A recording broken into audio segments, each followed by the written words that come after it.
I mean, anything will be amazing. But yeah, I mean, when I was in India, I did Singapore, Thailand, Hong Kong, and Sri Lanka. And then Mhm. obviously traveled all over India.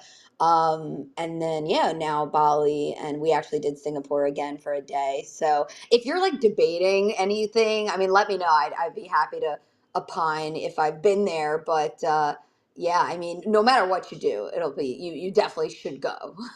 Okay, great. Yeah, I'll keep you in mind if I have any questions because I think it's always hard to travel to different areas that you don't know, especially if Yeah. you don't know the language by yourself. So that's why Yeah. I'm almost like they're there. I have to take advantage of it now because who Yeah. knows when someone else is Yeah. gonna go to Asia in the future. Yeah, I mean, a lot of these places will have English speaking people and help, but some more than others. And welcome everyone. Thanks for listening. We're just chatting about travel, but in another minute or two, we will sort of formally get started. So thank you all for being here. Yeah, Valentina, please let me know.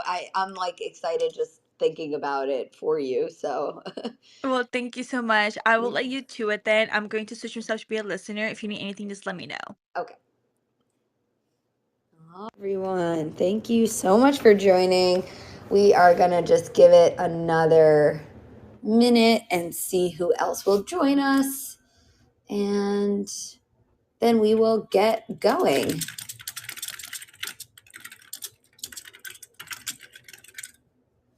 All right. Welcome, welcome, welcome. Hope everybody's having a great Tuesday. For me, it's the afternoon, but not sure if it's morning or evening for anyone else here. And we are going to dive into personal branding today. So, such an important topic, especially in today's professional world and today's job market. There's so many questions around personal branding.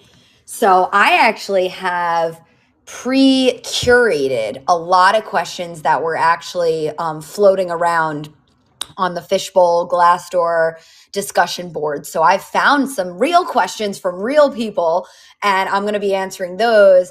And then if you guys have questions at any point, please also, you can either raise your hand or you can DM me as well. And I'll just quickly, introduce myself and say hello and thank you for joining. My name is Rachel Surwitz, and I am the founder and CEO of a career coaching company, Woken. So I am super excited to be back on Fishbowl as always, and you can click on my profile to be notified of future conversations.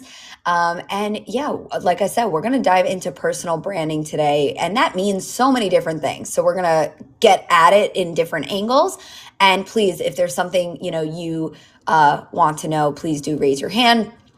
Super quickly, if you've never met me before, my background, I started out, I was at Goldman Sachs and I worked in operations, and then I pivoted into a hedge fund and I did more HR, recruiting, and performance management. I was informally doing career coaching on the side of my job before I eventually got trained and certified. I got trained through NYU and certified through the International Coach Federation. And for the past 7 years, I've been essentially career coaching through my company as well as other companies on all different types of career goals and career challenges, very holistically. And I've also done a tech MBA at NYU Stern. So that is the very quick and dirty on who I am. But yeah, we're just going to dive right in. So, the first question, and I sort of grouped a few questions here because I think a lot of people had a similar version of this question, right? So, I'm just going to read it out to you of what was being asked. It says these days, having a personal brand is the new normal. There's a lot of noise and advocacy for it, and everyone seems to be getting on the train. My honest question, is it really important to have a personal brand? What groups of people or brands or occupations must have or should have a personal brand? Can I thrive and grow in my business endeavors without one? Is my success in this world solely hinged on having a personal brand?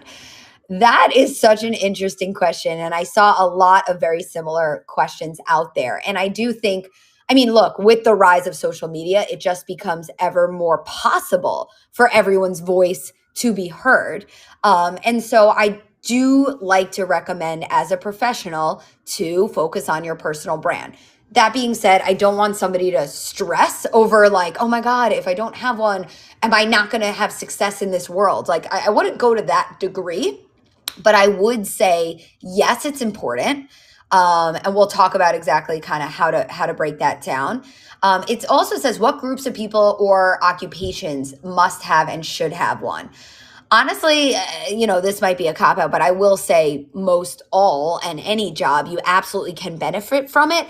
But knowing your niche, knowing your function, knowing your field, and knowing your industry is key because you might be part of a field. Like I've heard of a lot of teachers, for example, and they're like, you know what, we don't really use LinkedIn, right? There definitely can be a field. Healthcare, I think, for example, is not totally on LinkedIn, but there might be other ways to brand yourself. So even for teachers, there might be a Facebook group, or with healthcare, there might be some other type of marketplace. So there's always a way to find your group of people and share your thoughts and get to know those types of people, right? So I do think there might be some jobs more than others that, it becomes more important. Obviously, if you're in the world of marketing or something like that, right? Social media, things like that. I mean, if your job is to market someone else, things like that might be helpful for you to have a brand that way. That being said, you could be an amazing product manager. You don't have to have thousands of followers on LinkedIn, right? So there's a healthy balance here. And again, I think defining it is super important, right? So to me, a personal brand means it's your materials, it's your LinkedIn profile, it's your resume, it's your cover letter, it's a video pitch, it might be a website, a personal website, it might be your professional summary, but it's also your thought leadership. So you might have like blogs or videos, or maybe you post on LinkedIn and you share your thoughts and you comment and you converse and you engage. People can start to see that, especially if you write a blog or something like that. You're really showing your perspective, your expertise. You might have a unique angle of how you view something. And by the way, I love writing a blog because, say after an interview, you could send that blog post and it can help you stand out. So you don't necessarily, it's not that you're not going to get the job because you didn't send them a blog, but these are some small tips that you can think about to help you move forward. So the way I like to make it manageable is just think about working on your brand periodically. So if you're in job search mode, maybe once a week, you can look at your resume and your LinkedIn. Sometimes looking at it every day is just way too much. If you take a step back and have a pair of fresh eyes after a week of doing job search, you might really say, oh, you know what? I missed these keywords. Let me include them. Or maybe once every 2 to 4 weeks, you write a blog. Or maybe, 30 minutes a week, you work on your personal website. So whatever amount of time you have, you can start to sort of incrementally, periodically. Some of these things are best done, little by little over the course of time, and especially with help. The issue with personal branding is you're probably constantly swirling in the edits because we never know when it's done. We never know when that resume is done. So the other thing I would just say about not stressing over it is get another pair of eyes, but be wary of, don't ask like everyone under the sun for your resume feedback because you might be overwhelmed. So, get support so that way you know when it's good enough, and then incrementally you'll improve all of these different things. Okay, I'm going to quickly see what other questions, because there's a bunch of these here that are very similar. What are your thoughts about building a personal brand to help your future career? If it's worth it, how do you start doing it? So that's a great question. How do you start doing it? So again, I would just define what we're referring to here. There's your materials that you need to spruce up. There's resume, there's LinkedIn profile optimization, there's things like that. And then there's how to get active, with your voice, maybe on LinkedIn or wherever it may be. You could, by the way, very much have a professional brand if you wanted to start a side Instagram account or even a TikTok account. You can use those things. I would really ask yourself which social media platform makes the most sense for my field. Right. So if you're more in maybe social media and marketing and things like that, it might be good for you to have either a TikTok or an Instagram. But like for me, I'm very much in the world of LinkedIn. And I would say LinkedIn is probably the kind of number one most common. Right. But again, I would really pick which platform makes sense. In addition, with how to start doing it, I would just give yourself a cadence, right? It comes down to time management. Like if you kind of remember what I was saying earlier, giving yourself manageable chunks. Maybe you want one blog a month, or maybe you want one blog a quarter, or maybe you want, every other Saturday, you're going to sit in a coffee shop for an hour and work on your personal website, right? So just giving yourself a cadence. The other thing I love to start doing is, there's a few ways to do it. Like either you could give yourself, okay, 20 minutes a week, I'm going to go on LinkedIn and I'm going to look for relevant conversations and I'm going to comment and engage in those conversations. Or when you're going about your week, maybe you notice trends and topics that you want to post about. So sometimes I don't love posting right in the moment. I might just write down the topics that occur to me. And then when I get to it and I'm ready to craft something, then I'll refer to that list and I'll say, oh, okay, I can make a post about that, right? So sort of noticing when things naturally arise in your everyday life, in your work life, and then posting when you're ready. That's another way to do it. So really just thinking about practical ways to start, like, making it small and manageable and working it into your routine a little. The other thing I would say is like confidence, right? I think a lot of people are not sure. Should I say something? Should I not? And so, you can always have somebody else review it, right? Have a peer, a mentor, a coach, anyone to take a look at it. If you're like, I'm not sure if this is a good post, I'm not sure how this sounds, I'm not sure how this looks, always getting another pair of eyes is a great way to build your readiness of like, is this a good post? And like worst case, I would just always remember, if you post something on LinkedIn, what's the worst case scenario? It's somebody just may not, see it. Right. Or they may see it. Great. So what's the worst case that's going to happen of somebody seeing your post? You know what I mean? Right. So kind of really remember it's okay to start ripping that Band-Aid off, right? And just see what happens. Okay. I see some other questions here. They mentioned, is the travel, is personal branding important? I think it is. What do you think? Do you know how to start personal branding and how important it is? Okay. So these are all versions of the same thing. I hear, what are some concrete first steps for a newbie? We kind of covered that a little bit. I see the next question says, as a job seeker, I've been using AI for resume builders and editing. I heard that employers can scan the document and see if it's AI. If employers know that I'm using AI, is that the reason why I'm not getting an interview? I do read through my resume for accuracy and proofread it. So this is a really good question. I do think there are tools out there that can assess whether you've written things with AI. So what I would always do is like, you can have two different windows open. You can absolutely have ChatGPT open, but then on the side, when you're looking at your resume, like, I don't really want you to copy and paste necessarily. What I want you to use AI for is to brainstorm, to get unstuck. If you're like, how can I amplify this bullet, or how can I add more metrics, or how can I quantify my experience, or how can I say this differently, or I'm trying to say this, but what would be the right way to phrase that on a resume? These are the prompts you can use with ChatGPT to get the ideas turning, but you don't have to copy and paste, right? So just remember, you own that document, you own that phrasing. But that tool is just, helping you, get those ideas turning. That's kind of how I would suggest approaching it. Any questions so far? Okay, I'll keep going. This question says, do recruiters or hiring managers find a candidate more attractive if they have a strong personal brand or online presence, or is it a red flag? It's definitely not a red flag. I have heard from recruiters directly that, when there's so many resumes that look the same, if there's a person with a blog or with a personal website, I've heard from so many hiring managers too, that they'd rather read through somebody's LinkedIn or somebody's personal website rather than a resume, because the resume sometimes can like look and feel kind of boring. And whether it's visually or just like it's a chunk of text. So creating visual spaces for somebody to read about your expertise, whether it's a website, a blog, your LinkedIn, and really getting creative, a portfolio, things like that is a great way to stand out. So I think what it shows them is that you're somebody who goes above and beyond. You're somebody who really takes your career seriously. And those traits are what you would bring to the workplace as well. Again, starting to dabble in other ideas like this, I absolutely think it can help somebody stand out. Let's see. Okay. It says, recruiters, how important is a candidate's online presence in your decision-making process? Okay. Has anyone started posting on LinkedIn to build a personal brand? Has it worked to get job offers? So it's really funny. I used to work at a boot camp where they actually would require job seekers to literally write and post a blog once a week. That's a lot once a week, right? And so the fact that they did that, it clearly does show that there's a formula to having your voice heard on LinkedIn.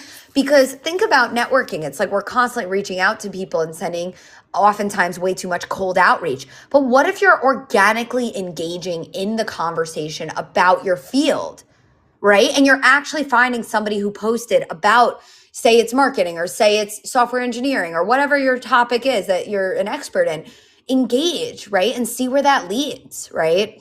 So being authentic, it absolutely can. I have heard stories where it can lead to you meeting with a recruiter or meeting with a hiring manager or just meeting people in general. So this is the thing about job search. You want that variety. You don't want to just sit there all day applying online. Engaging in the conversation is absolutely part of it. And that is part of what personal branding is. This next question says, I'm confused. Building our personal brand, shouldn't we be known for one thing? Okay, interesting. Let's see. I might not have the full question there. Let's see.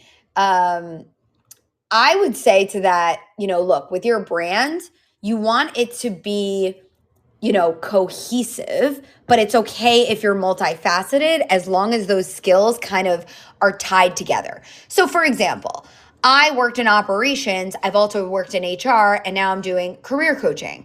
I really enjoy systematizing tools and processes that allow people to really develop their professional skills. So my operational background has lended itself, and my tech MBA has lended itself for my ability to build products that help people build on my HR experience with professional development.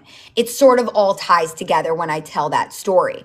So when you build that brand, it's okay to show some various skill sets as long as there's that overarching theme and function and role of, okay, where would you apply all this? Right? Any given role will require a few key skill sets, right? So you want to show that you have those skill sets and that they're sort of cohesive in a direction that really makes sense, right? Where are you going to use those skill sets for? That's the purpose, the mission of your skills, right? You've got skills, but where are you applying it to? So you want to tie it all together. Okay, you don't have to, I like having a narrow focus. I like where people can be really clear on who they are, but that doesn't mean that your, LinkedIn profile is only going to say the word marketing. No, marketing also ties into analytics and, social media and copywriting and maybe even graphic design. And there's a few different, components, market research.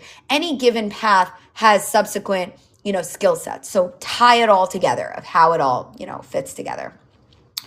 I see a question that says, I don't understand the concept of a personal brand on LinkedIn. The things that I'm doing at work have nothing to do with what I interviewed for. I feel I'm just there to do what everyone wants me to do, and nothing is what I like doing or what I thought I would be doing. Okay, well, there's a lot in this post, and I could talk a lot about how to figure out what you want to be doing and ideally go after that job. It is unfortunate if you're sort of in that job where you thought you would be doing different things based on the job posting and based on what you were interviewed for.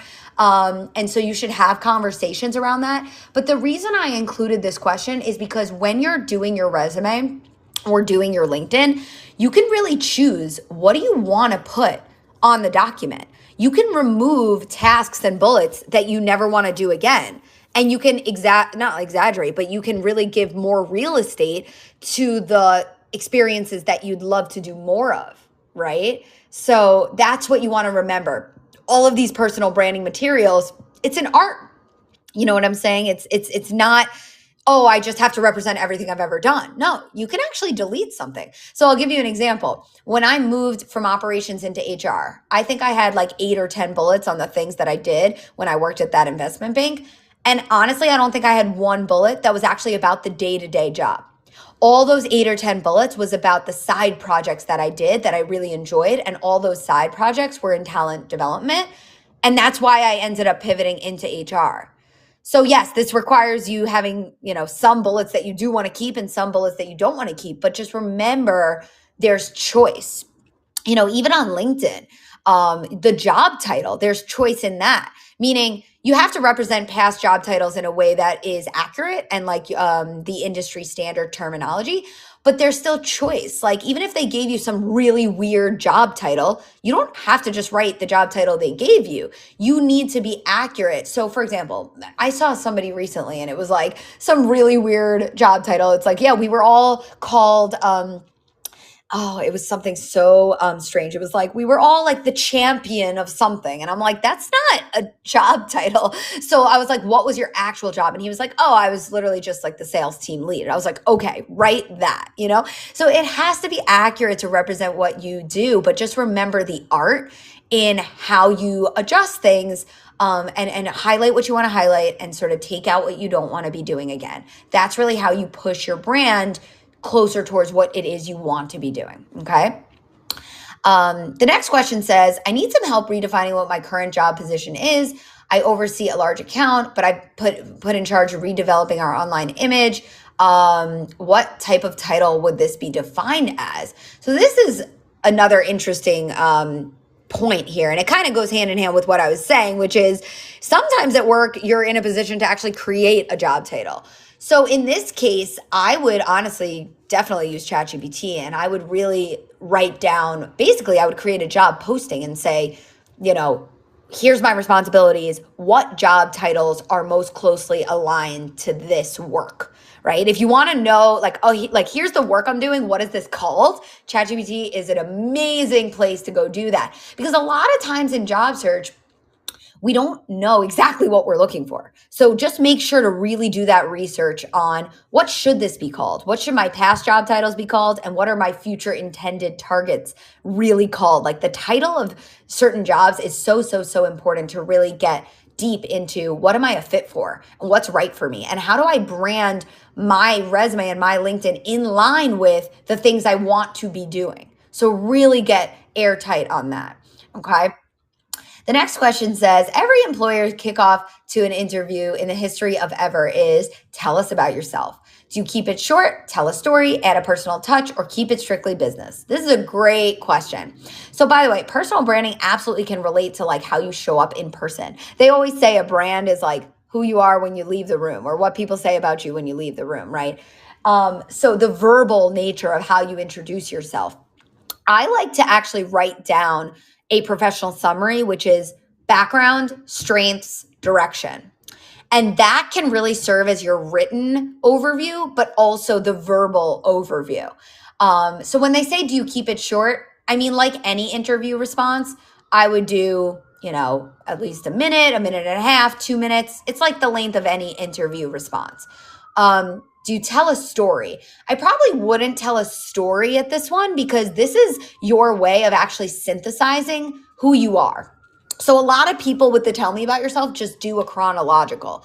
To me, if they say, walk me through your resume, walk me through your background, anything like that, that might be, you know, where you tell the chronological story. But if they do tell me about yourself, your job is to literally make it easy for them to understand who you are and your areas of expertise. So do that synthesis for them.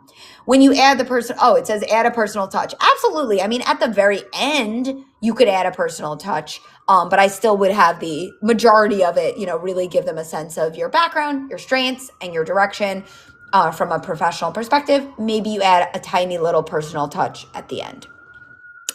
The next question says, has anyone had a non-linear career path?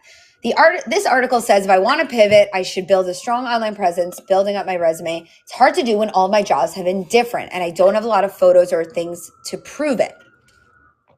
How do I go about this? That is an interesting question. So I think if you're looking to pivot, there's several ingredients and your brand is one of them. But I would say the ingredients to pivot is clarifying where you want to go, upskilling, right? If you're doing hands-on project work or courses or certifications, you can actually represent that on your brand and show that you're invested and committed to where it is you want to go in your career. Then, of course, there's personal branding, and you're going to update all your materials. And then, of course, networking. So there's a lot of ingredients, right? In terms of this question, all my jobs have been different. What I would do is, a typical tailoring exercise where you actually can say, all right, what bullets can I keep? What bullets can I get rid of?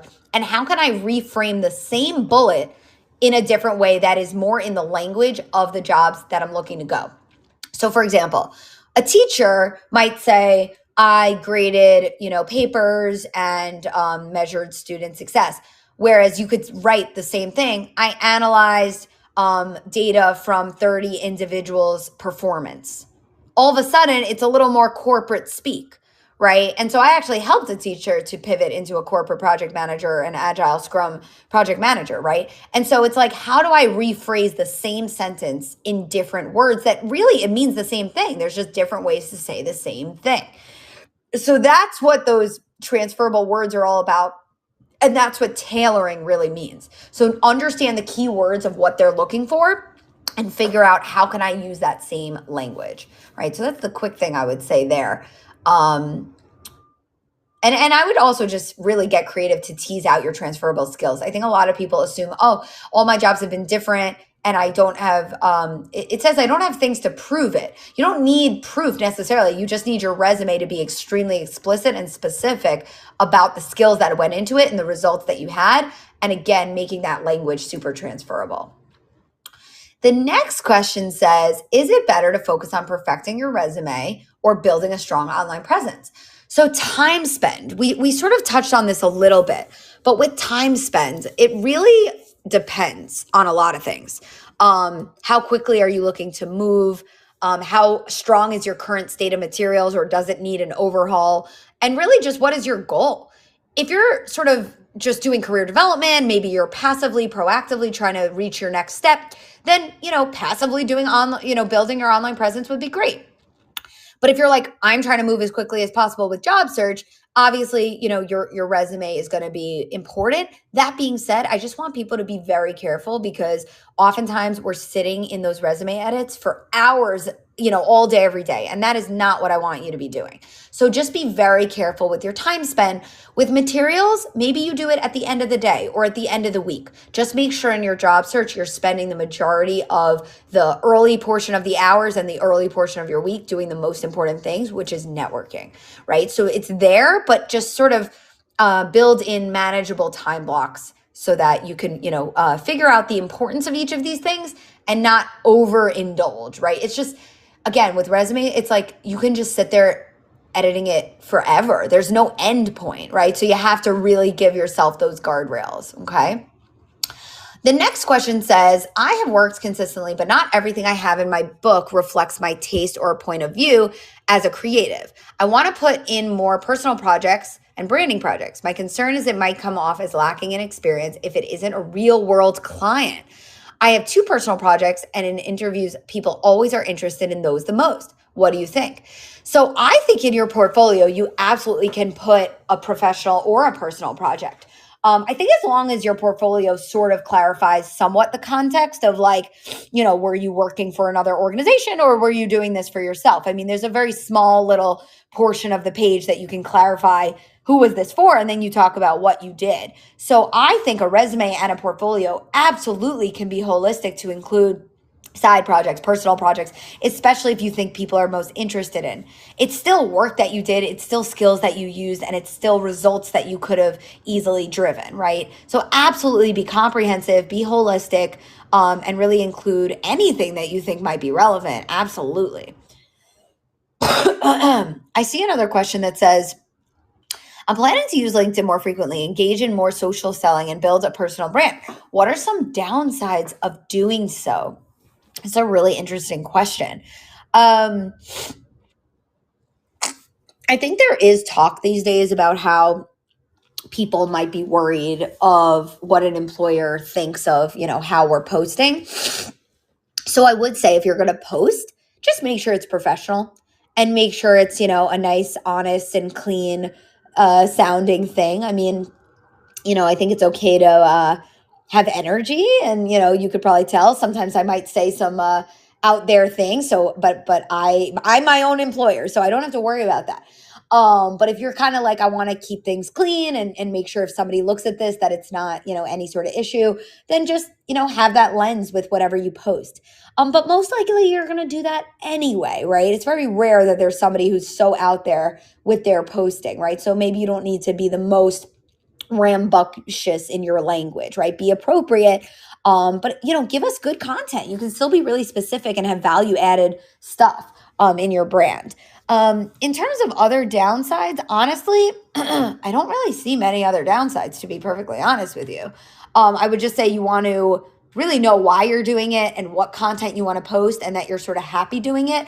Don't like force yourself. If you're really stressed about it, get support doing it. So make it, feel good and figure out how to get to that point and try not to force yourself. You don't have to post every single day, try to, take note of like, what are the topics? If I wanted to write a blog, what topic would I write about? And try to, start noticing those authentic opportunities. The next question says, does it look bad on a resume that I change jobs every 2 years? So this is the job hopper thing that we've always heard. Honestly, I think pre-COVID, people were worried about this so much more. And I think nowadays, a lot of recruiters and a lot of hiring managers are really just not nearly as concerned. But I think it really just depends how you explain why you left, right? They're going to ask you, really, yeah, what made you leave this company? Or why'd you go to the next thing? Or why are you looking to leave right now? And as long as you can answer those things with sort of a good, reasonable, rational response, and it doesn't show that you're like rash and you're just rushing to make decisions. That's all they're really looking for is who are you? How do you make those decisions?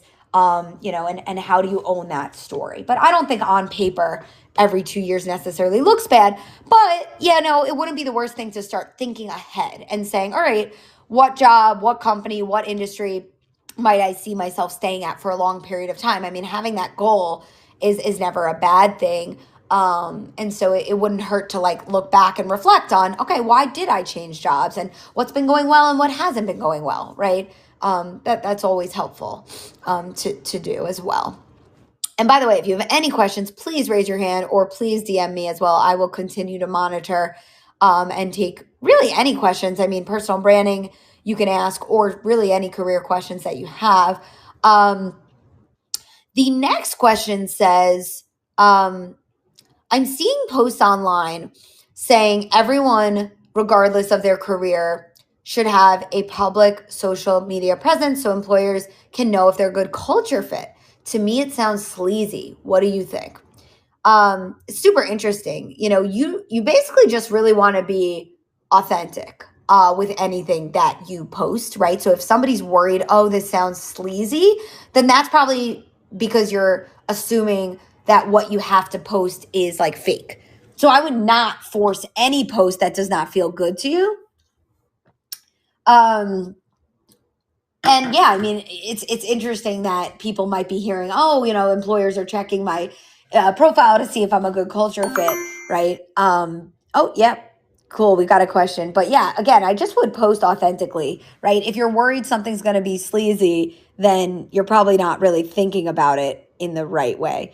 I did see a hand and I just invited you up, but let me know if that was a mistake or I think you have to click to be able to come up to the stage. So please do raise your hand again if you have a question.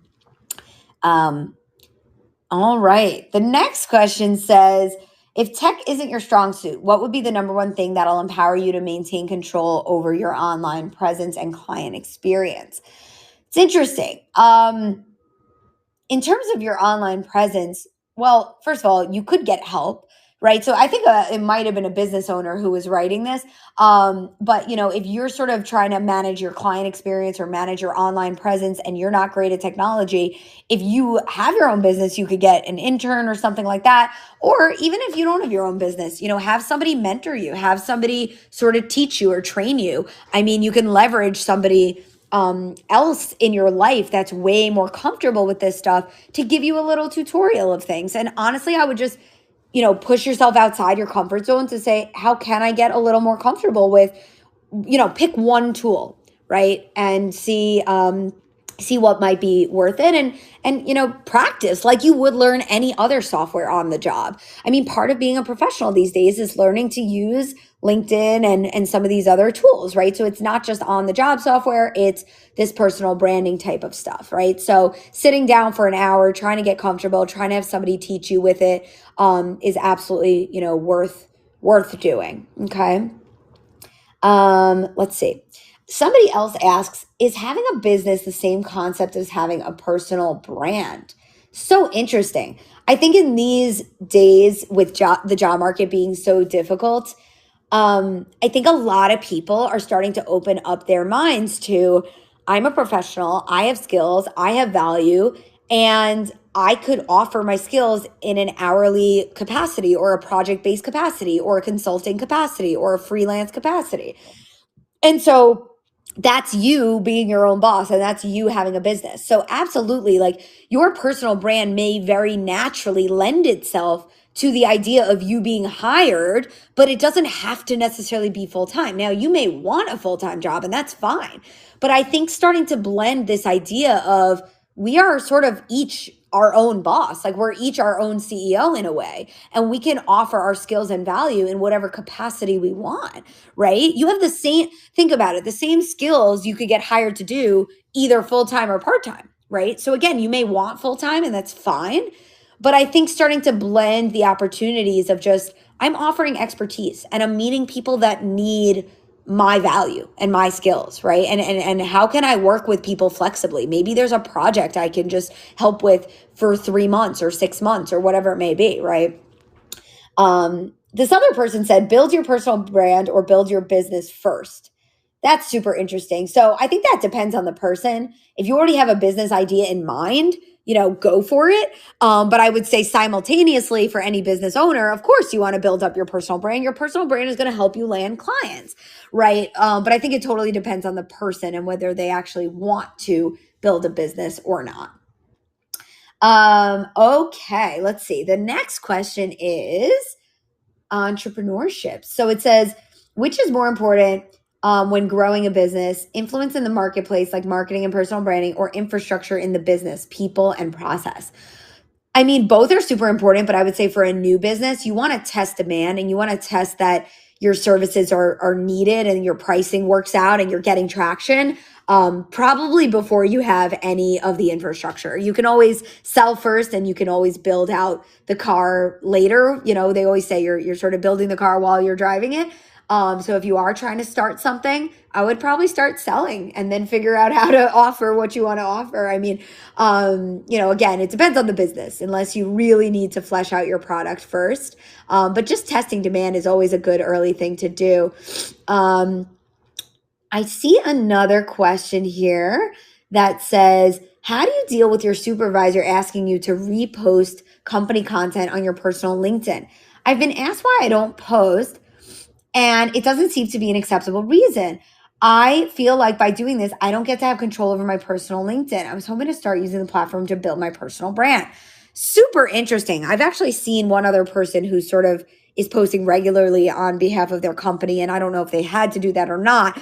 But I think it really depends on your role. Like, so for example, I was chatting with a recruiter and she was posting a lot on behalf of her company, but that's going to help her with her job. It's going to help her build rapport with candidates and build, her talent pipeline, right? And also she's allowed to post sort of on behalf of her company, but in a way that's still authentic to her areas of expertise. So if somebody's asking you this, I would really see like, what are you supposed to be posting about? And is there a way to blend it so that it still feels like your voice and your knowledge areas, but you can sort of blend it with what you're doing on behalf of the company? But honestly, I don't think it's a bad thing. I think future companies could see that and say, oh, this person's really willing to go above and beyond for the sake of the company. I feel like that's never really a bad thing. But if you're uncomfortable for some certain reason, I would speak up about it and see, why you're uncomfortable and how you can chat with your manager, about that. This question says, what advice would you give to someone whose employer discourages or prohibits them from having an online presence or creating content about their job or area of expertise? That's super interesting. I would probably not like negotiate, but I would probably ask them why. And is there some not like a conflict of interest, but is there some confidentiality where they don't want you to talk about a certain thing or a certain reason, or a certain, can you get approval for certain things? Or, maybe you don't have to like post on LinkedIn constantly, but maybe it's like a monthly blog. And honestly, with HR, you can usually always suggest approval or, go get approval for things. But if somebody's holding you back in this way, I would probably, try to see what you can do to find a middle ground, because I wouldn't ever want somebody to be held back by a rule like that. This person says, how do you balance adding in social media presence with writing time? That's interesting. Look, you got to write, obviously, in order to then post on social. But if I had to guess, this person might mean writing on, say it's a blog or even a book. I would say with social media stuff, again, it really depends on your goal. Are you trying to job search, or are you just trying to proactively build your brand? And so, with your social media, like, it's okay to post maybe just once or twice a month. It really depends on the pace and what your goal is. And then with writing, again, you can totally post a blog a month or even a quarter, or even if you did a blog per year, that'd be great. Start small. But I would say, as long as you're taking your calendar and saying, okay, when am I doing this versus when am I doing that? With writing, sometimes you really need a creative headspace. So you might say, look, on a Saturday, I'm going to a coffee shop and I can really get into that zone. Whereas social media, that might be a little easier to do during the workday, or, off the cuff. Or sometimes I really do like to post when I'm really in the moment thinking about that thing, because sometimes I'll just forget it. And, you want your valuable thoughts to be heard. I had a professor once who, said, when you have those thoughts in your head, if you don't write them down, they will probably escape you. So just always having a notebook with you and decide, do I want to post right then and there, or do I want to revisit this topic later? But when you have those amazing gems and aha moments, absolutely track them, right? I see a question that says, do you or anyone on your team do deep dives on a new coworker when they start, scope their social media to get a feel for who they are? Super interesting. I would usually have vetted somebody probably before they join the team. So I probably wouldn't necessarily go into their personal social media if somebody was joining my team. But, look, just reading this question, it is clear that I would just say for you all to be aware that a future colleague might very well do something like that. So just make sure you're comfortable with what you're putting out there, right? And we all know to be, wary of what we put out there anyway, right? Those are most of the questions I have. Does anyone have questions from the audience? I would love to take questions, whether it's about personal branding or really any career question that I can answer today.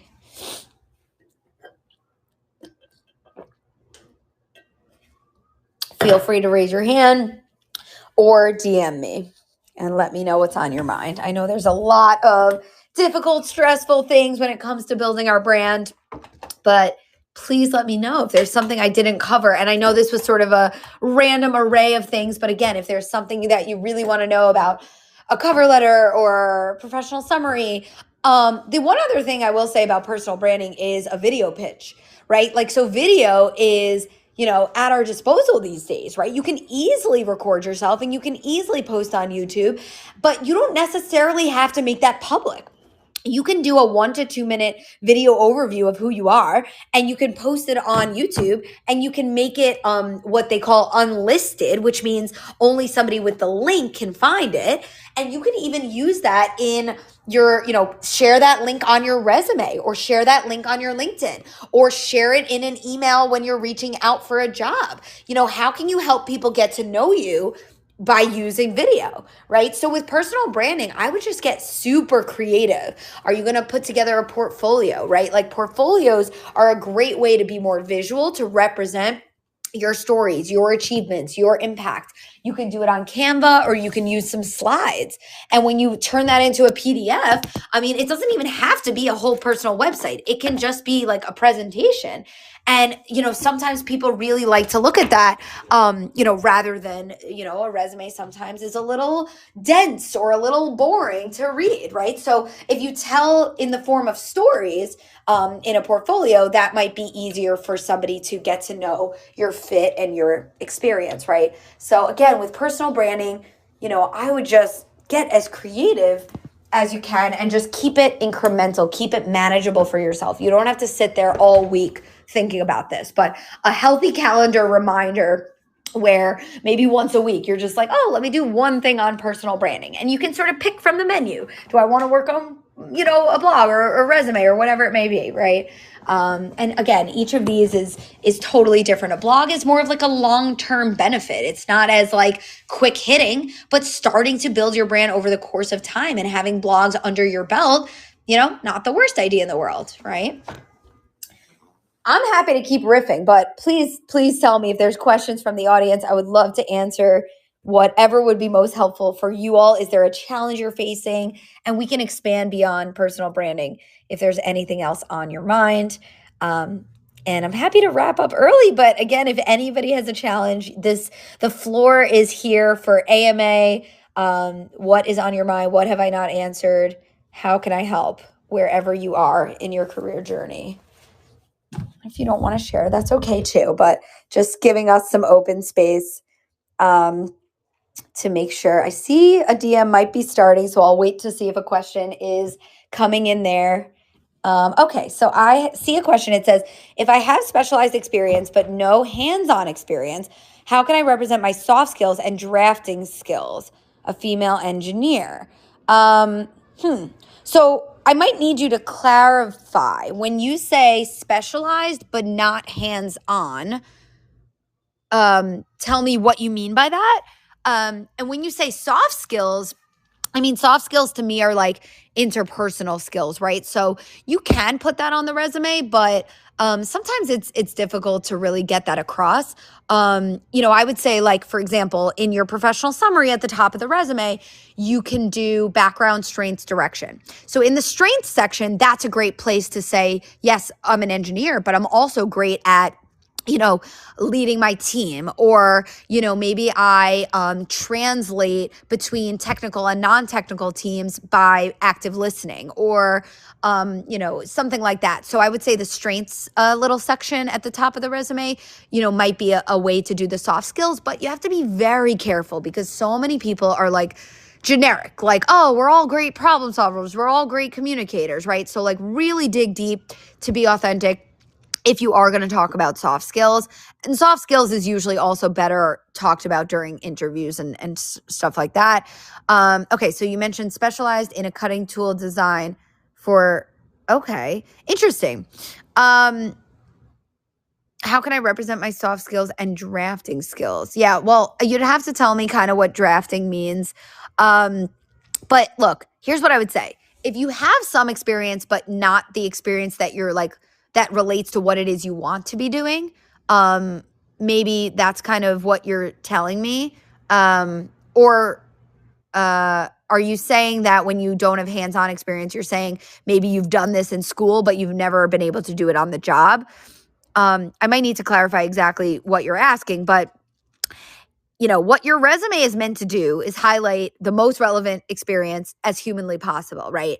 And if you're like, I need to gain more hands-on experience that's related to what I want to be doing, I would try, you could even do shadowing, you could do volunteering, start a self-driven project, or a course or a certification. But I would just figure out, how can I get scrappy to get more of the experience that I really want to have and represent here, right? And then, for the person that was asking that, please let me know if there's a clarification, just so I can make sure I'm answering your question properly. I see another question that says, do you have any resources to recommend that give guidance on how to put together a good blog post? Length, style, reading level, topic, brainstorming. Yes, great question. So, I mean, first of all, if you haven't already been using ChatGPT or really any AI tool, it's already become my new best friend. And so a question like that is perfect if you're ever not sure beyond today's chat. But length, I like to do about 1,500 words. In terms of style, like if you mean the tone. I was just getting a call. The style and the tone can be your voice. I mean, you want it to read and really be personable and approachable and specific and sort of down to earth and something where there's practical takeaways, right? In terms of reading level, that's interesting. I mean, again, you can always submit a draft to ChatGPT and just say, is this too advanced? If that's what you mean by reading level, but I would just make it, readable and approachable by your target market. I mean, you can write at the level that is your level of expertise, and that way that's going to be your readers, right? In terms of topic brainstorming, I would really think about what topics feel interesting to you, right? And again, when you notice them in your day-to-day work life, it's going to be so much easier to answer these things versus just forcing it. So start to keep a running list, and then you'll realize, oh, like what's interesting to me. Like I have a list of probably 40 blogs right now that I have yet to write because there's just so many random things that are interesting to me. And it's not just random. They're all within, the professional development of professionals. And so, within your work areas of expertise, you want to start noticing, okay, that's intriguing, or I could write about that, or there's a dichotomy between this and that, or the dilemma between this, or why this thing is a challenge, right? It's topics that other people might be grappling with, right, in the professional world. So when you're going about your day, your projects, your work, classes, whatever you're sort of doing in your work life, you just sort of start noticing when things truly intrigue you. And that's your blog post, right? That's where your topic brainstorm comes from, in my opinion. Okay, so I see the clarification to the earlier question. You've experience in engineering drawings, but not using machines or equipment, which a lot of jobs have listed in the requirements. The volunteering is a good suggestion. So for this, I would also network with people. So if you're like, I want to be using those machines and equipment, and a lot of jobs are using that in the requirements, I would network with people who are in those jobs so that you can ask them, like, how do I break in? If, like, essentially there should be entry level jobs for most career paths that don't require a lot of these prerequisites. Sometimes when you're trying to make a career pivot, you might need to do that internally within your company. So sometimes getting like an internal side gig or like working with another team at your company is a great way to sort of start to get experience that you don't already have that's outside of your current function. Or volunteering, right? Wherever you can sort of start to get your hands on things, even if it's a course, a certification, some sort of boot camp, volunteering, shadowing, side projects, anything like that. But I would also really network with the people who are doing the work that you want to be doing. That's another critical way to say, how do I break into this, right? Like you can ask, how do people typically break into this, right? That's the great kind of question you want to ask, right? And they'll tell you if there's certain roles that make sense for you to target, right? So with pivoting, you really have to deeply, meet the right people for that, okay? Any other questions? These are great questions. I know this was a very kind of sporadic AMA about any topic and it wasn't exactly ordered intentionally, but we're trying to cover a lot of different bases. So if there's a topic we didn't hit, please do let me know what would be helpful and what's on your mind and how I can help. And I will continue to monitor the DMs, and you can please feel free to raise your hand if there's anything else I can answer today. And that can be any career topic at all.